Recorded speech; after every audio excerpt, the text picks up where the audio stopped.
Assalamu Walaikum. Hello friends, how are you? Welcome back to my new video. In this video, I am going to show you how to write product of a sum and difference equation in Microsoft Word. Let's get started.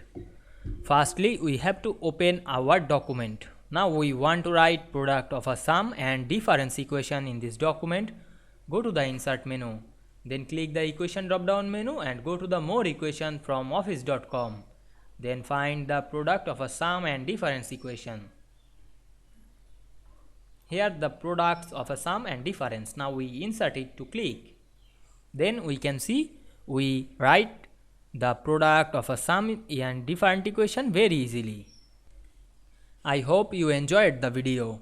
Please like, comment, share and subscribe my channel. Thanks for watching.